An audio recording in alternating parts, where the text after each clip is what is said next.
के भयो किन रिसाउनु भएको तपाईँ? अनि हेप्ने पनि एउटा सीमा हुन्छ नि, हेप्ने सीमा हुन्छ क्या एउटा। किन के भयो?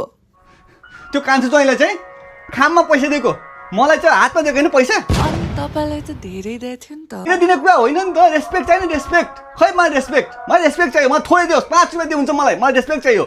खाममाले दिनु पैसा मलाई। त्यो कान्छो ज्वाइँलाई चाहिँ पुरा बिहान पुरा दुधको चिया दिइरहेछ, मलाई चाहिँ कालो चिया पनि कागती ननिचारेको। अनि तपाईँलाई त ग्यास्ट्रिक पो छ त। ग्यास्ट्रिक छ मैले बुझेँ क्या, मलाई सोध्न मिल्दैन एकचोटि। खाने कि हजुर पनि चिया खाने सोध्न मिल्छ कि मिल्दैन, म नाइ भनिहाल्थेँ नि। उसलाई चाहिँ पुरा फलफल मासु हालेछ, मलाई चाहिँ पुरा छाला हड्डी मात्र छ मलाई उहाँ।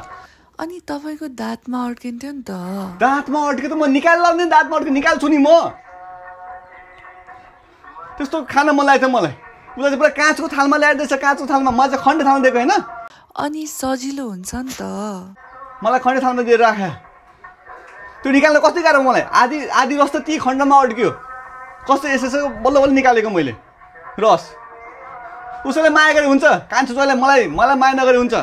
त्यो अस्ट्रेलियाबाट आएको भएर माया गरे होइन त्यसलाई, कान्छो ज्वाइँलाई। म त नेपालको ज्वाइँ परेँ होइन, रेस्पेक्ट मलाई के दिनु हो कि होइन। उसैलाई माया गरे हुन्छ, मलाई चाहिएन माया साया। हजुर ए बुवा आइहाले, त्यो कराई राखिदिन्छु नि त्यहाँ, म माझिहाल्छु आएर।